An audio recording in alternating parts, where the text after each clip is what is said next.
தினமலர் வாசகர்களாகிய உங்களுடன் தேவார இசைத்துறையில் நான் கடந்து வந்த பாதையை உங்களோடு பகிர்ந்து கொள்ள விழைகிறேன். வணக்கம்.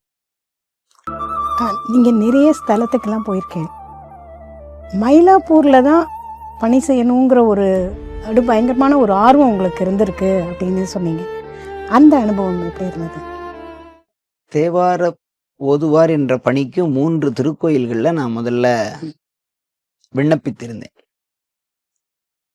திருவொற்றியூர், வடபழனி, மயிலாப்பூர். எல்லாரும் என்னிடத்துல என்னுடைய நண்பர்கள்லாம் என்னுடைய நண்பர்கள்னு நான் சொல்லணே தவிர என்னுடைய நண்பர்கள்லேயே நான் சின்ன பையன் நான் தான். பாக்கி எல்லாரும் அபவ் 50 70 தான் இருப்பாங்க என்னோட இருக்கிறவங்க எல்லாரும்.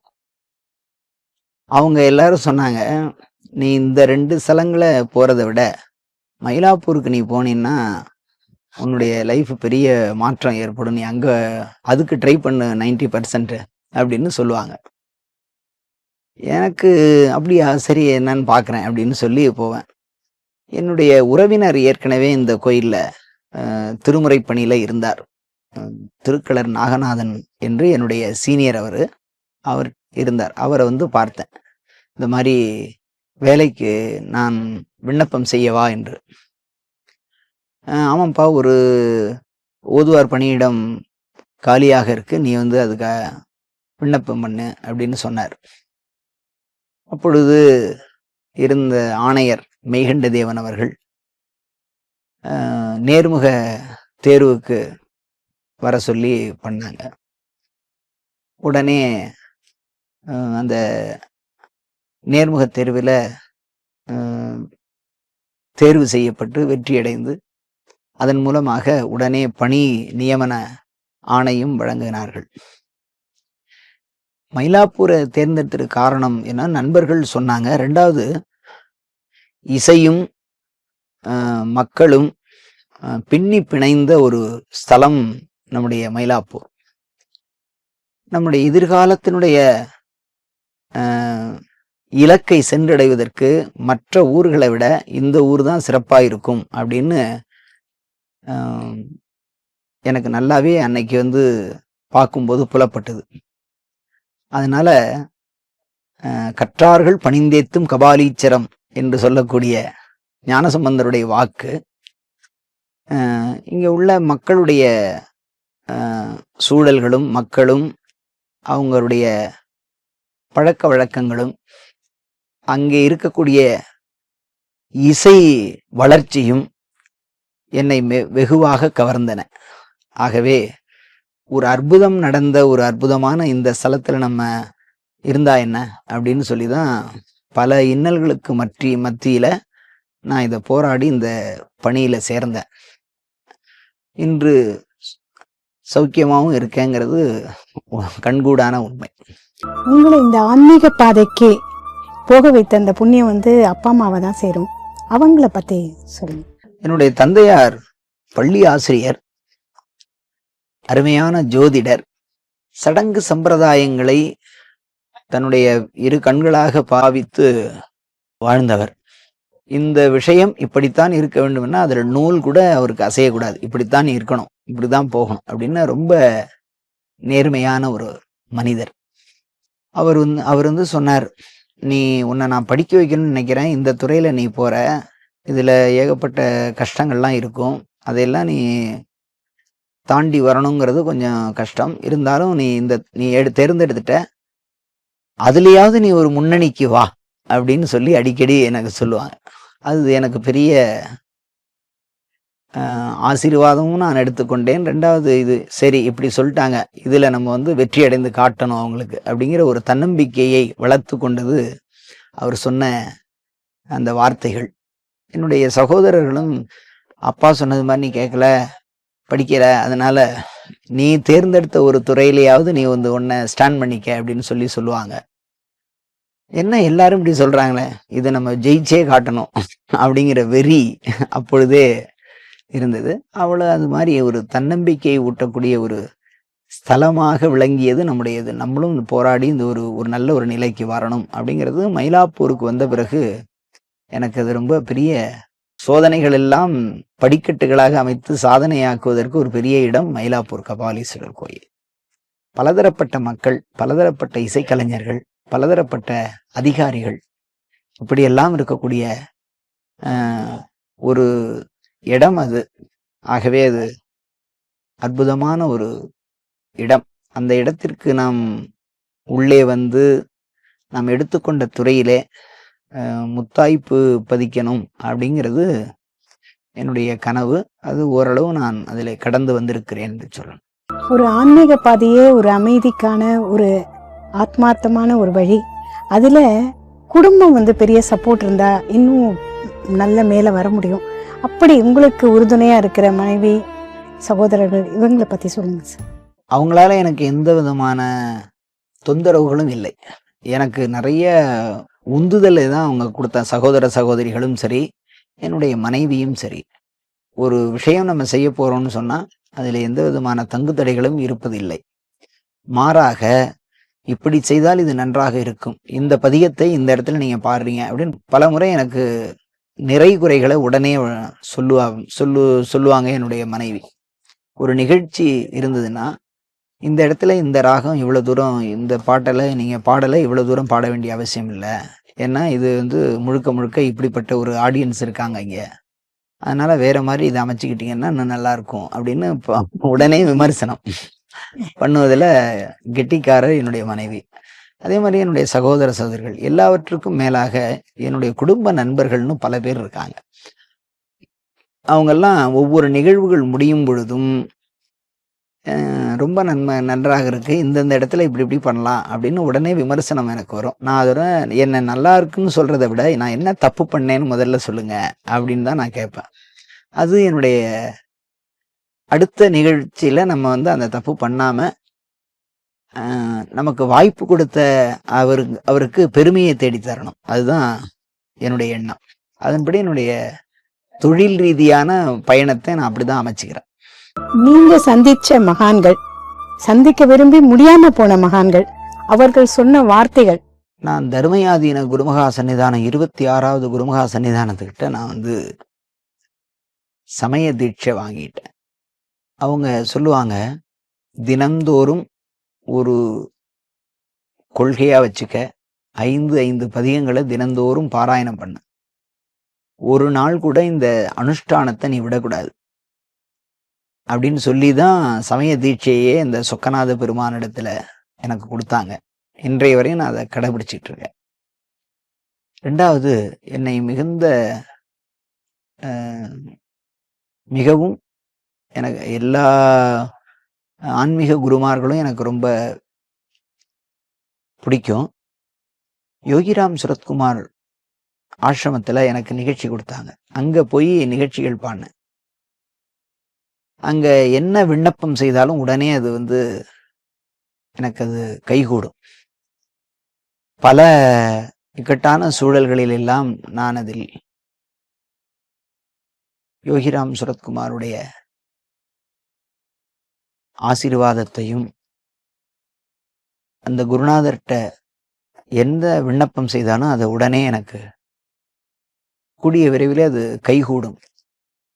2வது, காஞ்சி பெரியவாருடைய நான் பார்த்ததில்லை. ஆனால் அவங்கள பற்றியான நூல்கள், அவங்கள பற்றியான செய்திகள்லாம் கேட்க அதுவும் ஒரு இவங்களை நம்ம இதுவரையும் பார்க்காம விட்டுட்டோமே இதுவரையும் அப்படின்னு சொல்லி, அப்பெல்லாம் நான் சென்னையில தான் இருந்திருக்கேன். ஆனால் அவங்கள பார்க்கக்கூடிய ஒரு பெரிய வாய்ப்பு எனக்கு கிடைக்கல.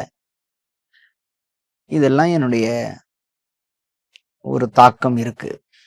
எல்லாவற்றிற்கும் மேலாக சிவானந்த ஆசிரமத்துல ஒரு நாள் தங்கியிருந்த போது, சிவானந்த அவருடைய அந்த அருள் ஆற்றலை நான் கண்டிப்பாக உணர்ந்தேன் ரிஷிகேஷ்ல. அப்புறம் ஒரு வாரம் தயானந்த சரஸ்வதி ஆசிரமத்துல தங்கியிருந்தேன். அப்ப அவருடைய அவருடைய சமாதியில போயிட்டு உட்கார்ந்து திருமுறைகள்லாம் பாடினேன். அன்று இரவு என்னுடைய மனதும் சரி உடம்பும் சரி ஏதோ ஒரு புத்தொளி பெற்றதாக இருந்தது. அந்த ஒரு வாரம் அங்க தங்கி இருந்து என்னுடைய மனக்கவலை, என்னுடைய இறுக்கமான சூழல் சூழல் இவைகளுக்கெல்லாம் விடை கிடைத்தது. இவங்கெல்லாம் என்ன மறக்க முடியாத மகான்கள். இயற்கையாகவே நால்வர் பெருமக்கள் நம்ம தினந்தோறும் வழிபடுறோம். அது இல்லாம நீங்க கேட்ட மற்ற இதெல்லாம் ஒரு சிறப்பு இதுதான். உங்க குலதெய்வம் இது சார், அதை பத்தின சிறப்புகளை சொல்லுங்க. என்னுடைய குலதெய்வம் ஞானசம்பந்த பெருமான் திரு அவதாரம் செய்த சீர்காழி தலத்தில் இருக்கக்கூடிய சட்டைநாத சுவாமி ஆபதுத்தாரணர் என்று அவருக்கு பெயர். அதுதான் எங்களுடைய பரம்பரை குலதெய்வம். அவருக்கு பல இசை வல்லுநர்கள்லாம் இந்த உலகத்திலே இருந்தார்கள். பல இசை வல்லுநர்கள் ஆபதுத்தாரணர் மாலை பாட வேண்டும் என்று முயற்சித்து அதை வெற்றி காண முடியாமல் தருமயாதீன குருமகா சன்னிதானம் 26வது குருமகா சன்னிதானம் அவர்களிடத்திலே விண்ணப்பித்திருந்தேன். ஆபதுத்தாரணர் மாலை பாடி கொடுக்கிறேன், அதற்கு ஆசி வழங்குங்கள் என்று. அது கைகூடியது. இதுதான் என்னுடைய வாழ்க்கையில நான் ஒரு மறக்க முடியாத ஒரு இடம். ஏன்னா நம்முடைய குலதெய்வம் யாரோ இத்தனைக்கும் சீர்காழி செல்வர்கள்லாம் அந்த ஊர்ல பாடகர்கள் அவங்கெல்லாம் இதை பாடி முற்படணும்னு சொல்லும் பொழுது அவங்களால கொஞ்சம் அதுக்கு தடைகள்லாம் வந்திருந்திருக்கு. அடியனுக்கு அது எளிமையா கைகூடி அந்த ஆபதுத்தாரணர் மாலை பாடி என்று மக்கள் எல்லோருக்கும் அது ஆபதுத்தாரணர் மாலை என்று ஒன்று இருக்கிறது அப்படின்னு சொல்லி பலதரப்பட்ட மக்கள் அதை பாராயணம் பண்றாங்க. அது ஒரு பெரிய சிறப்பு.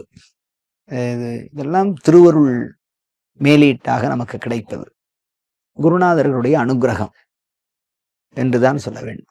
ஆபதுத்தாரணர் மாலை என்பது தர்மயாதீன குருமகா சன்னிதானம் 10வது குருமகா சன்னிதானம் அவர்கள் வழங்கி பாடியது.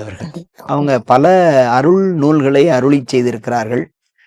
காசி விசாலாட்சி அம்மையினுடைய திருவருட்பா, முத்துக்குமார சுவாமியினுடைய திருவருட்பா, இப்படி பல அறநூல்களை நூல்களை எல்லாம் அருளி செய்திருக்கிறார். அதில் ஒன்று ஆபதுத்தாரணர் மாலை. ஆபத்தை உத்தாரணம் செய்யக்கூடிய கடவுள். உங்களுக்கு ஒரு ரொம்ப அருமையான வெங்கல குரல். இந்த குரலை இனிமே மாறாம எப்படி அப்படியே மெயின்டைன் பண்றீங்க? என்னுடைய குருநாதர் சொல்லுவாங்க, தம்பி, ஒரு பஞ்சபாத்திரம் தினந்தோறும் அதை விளக்கி வைக்கலன்னா அதனுடைய தன்மை அதை இழந்துரும். ஒரு பாடகன் ஒரு நாள் பாடல்னா அவனுக்கு தெரியும், 2 நாள் பாடல்னா பக்கவாத்தியக்காரங்களுக்கு தெரியும், 3 நாள் பாடல் பிராக்டிஸ் பண்ணலைன்னா ஆடியன்ஸுக்கே தெரியும். அதனால தினந்தோறும்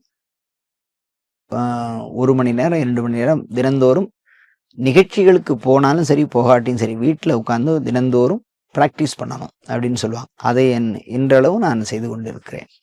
அப்படின்னா இந்த தினமும் தேவார பாடல் மூலம் என்னென்ன மாதிரி மிராக்கிள்ஸ்லாம் நம்ம பெற முடியும்?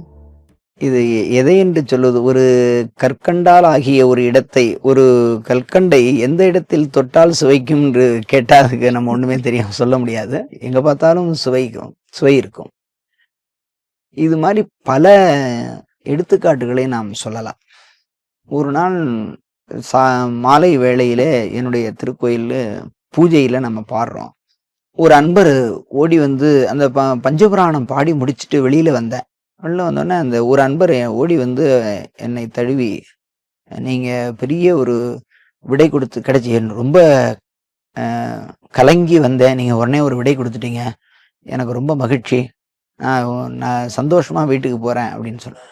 இல்லை என்ன விஷயம் அப்படின்னு சொன்னா, அப்படிங்களா, ரொம்ப சந்தோஷம் அப்படின்னு சொல்லி நான், ஏன்னா அவர் என்ன சொல்ற வர்றாருன்னு நம்ம ஏன் தெரிஞ்சுக்குவானே, பரவாயில்ல ஏதோ சொல்றாரு சரி அப்படின்னு சொல்லிட்டு நான் விட்டுட்டேன். என் கூட வந்தவர், அவருடன் கூட வந்தார், என்னன்னு நீங்க கேட்காமலே சரின்ட்டீங்களே அப்படின்னு சொன்னார். இல்லை அது எப்படி நான் இன்னொருவருடைய இதில் நம்ம எப்படி கேட்கறது அப்படின்னு சொல்லி நான் அமைதியா இருக்கேன் சார் அப்படின்னு சொன்னேன்.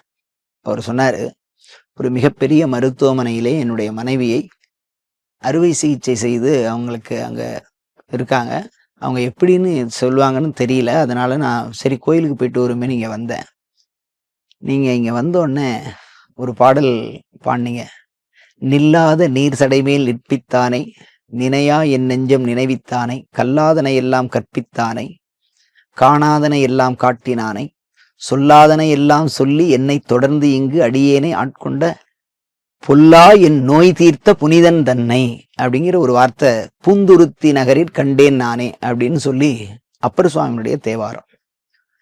அந்த வார்த்தையை ஒரு நல்ல தீர்க்கமா கேட்டு சொல்ல, பொல்லா என் நோய் தீர்த்த புனிதன் தன்னை அப்படிங்கிற வார்த்தை அவருக்கு ரொம்ப இது. அப்ப நம்ம மனைவிக்கு சௌரியமாயிடும் அப்படின்னு சொல்லி அவருக்கு மனதில் பட்டிருக்கு. சௌரியமாகி அந்த அம்மாவுடைய மறுபடியும் கோயிலுக்கு வந்து என்னை சந்தித்து மகிழ்ந்து அவர் ஊருக்கு புறப்பட்டு போனார். அப்போ இது மாதிரி எத்தனையோ எடுத்துக்காட்டுகள் சொல்லலாம். திருமுறைகள்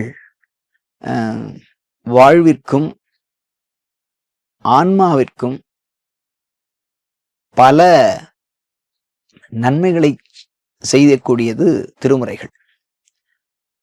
அதனாலதான் மண்ணில் நல்ல வண்ணம் வாழலாம் வைகளும் எண்ணில் நல்லகதிக்கு யாதுமோர் குறைவில்லை என்று ஞானசம்பந்த பெருமான் அறுதியிட்டு சொல்கிறார். மண்ணில் நல்ல வண்ணம் வாழலாம் அப்படின்னு கண்டிப்பா செய்யலாம்பா அப்படிங்கிற மாதிரி நம்ம சொல்லுவோம் இல்லையா?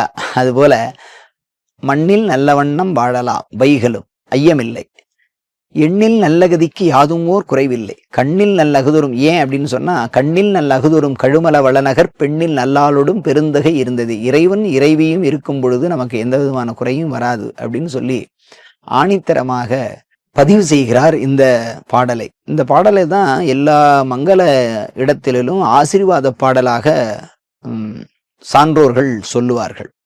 நீங்க ஒரு ஓதுவாமூர்த்தியை விட்டு ஒரு ஆசீர்வாதம் பண்ணுங்கன்னு சொன்னா அவர் எடுத்த உடனே மண்ணில் நல்ல வண்ணம் வாழலாம் வைகளும் என்ற ஒரு பாடலை சொல்லி தான் திருநீரே கொடுப்பார்.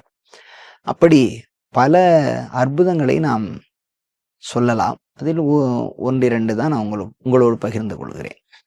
நில்லாத நீர் சடைமேல் நிற்பித்தானை நினையா என் நெஞ்சம் நினைவித்தானை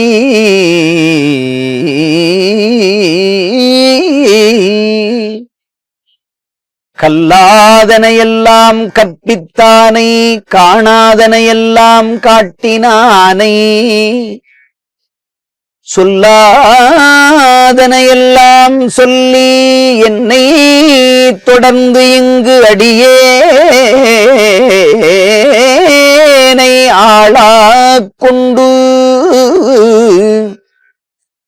பொல்லாயன் நோய் தீர்த்த புனிதன் தன்னை புண்ணியனை பூந்துருத்தி கண்டேன் நானே.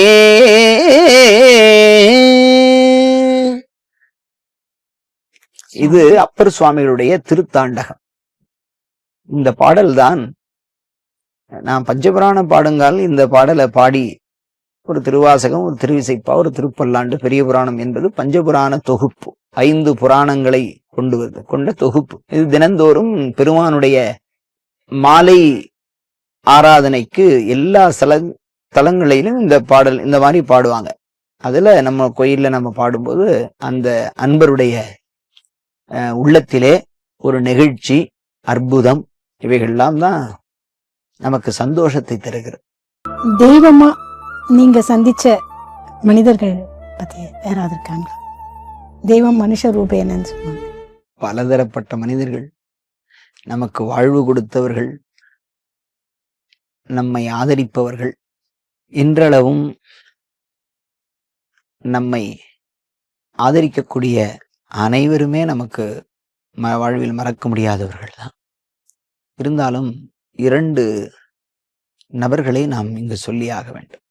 ஒரு மனிதர் திருமுறைகளை பதிவு செய்து 274 பாடல் பெற்ற தலத்திற்கும் நம்முடைய பாடல்களை அவர்தான் அந்த பல தொகுப்புல உள்ள பாடல்கள்லாம் பதிவு செய்தாங்க ஒலிப்பதிவு கூடத்துல.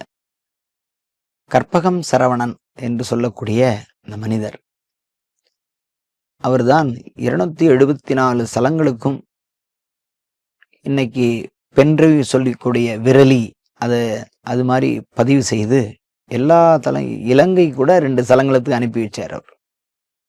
இவர் பாடிய பாடல்கள் எல்லாம் உங்களுடைய ஒலிபெருக்கியில் நீங்கள் ஒளிபரப்புங்கள் என்று ஆணையரிடத்திலே ஒரு சிறப்பு அனுமதி வாங்கி அனைத்து திருக்கோயில்களையும் இந்த பென்ட்ரைவ், அதாவது விரலி, அதை கொடுத்தார். அதன் மூலமாக எல்லா கோயில்லையும் அதை ஒளிபரப்பு செய்தாங்க. ஒவ்வொரு திருக்கோயிலுக்கும் செல்லக்கூடிய பக்தர்கள்லாம், ஐயா நீங்கள் மயிலாப்பூரில் இருக்கீங்கன்னு நினச்சோம், அந்த ஊரில் போய் இறங்குறோம், அந்த உடனே அந்த பாட்டு, உங்கள் பாட்டு அங்கே கோபுரத்தில் ஓடுது அப்படின்னு சொல்லுவாங்க. இது இது ஒரு பெரிய வாழ்க்கையில் மறக்க முடியாத ஒரு நபர். அவருக்கு என்னாலும் என்னுடைய நெஞ்சம் நன்றி செலுத்த கடமைப்பட்டு இருக்கிறது. அதுபோல சைவம் என்ற ஒரு இணையதளத்திலே அனைத்து திருமுறைகளையும் பாடச் செய்து அதற்குண்டான பொருட்செலவை எல்லாம் ஏற்று இன்று சைவம் என்ற இணையதளத்திலே நம்முடைய பாடல்களை எல்லாம் ஒளிபரப்பு செய்த என்னுடைய ஆத்மார்த்தமான ஒரு நண்பர், சகோதரர் திருவாளர் சிவக்குமார் என்ற ஒரு அடியார். அவரை என்னாலும் மறக்க முடியாது. அவர்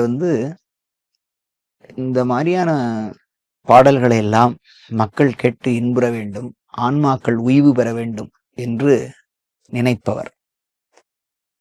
இவங்க ரொம்ப நமக்கு ஆதரவாக நம்ம பத்தி இன்னைக்கு எல்லாருக்கும் தெரியுதுன்னா, இந்த மாதிரியான ஒளிப்பதிவுகளை இணையத்தின் மூலமாக எல்லோருக்கும் சென்றடைய செய்த பெருமை இந்த இருவருக்கும் உண்டு. இவங்கெல்லாம் வாழ்க்கையில மறக்க முடியாதவர்கள்.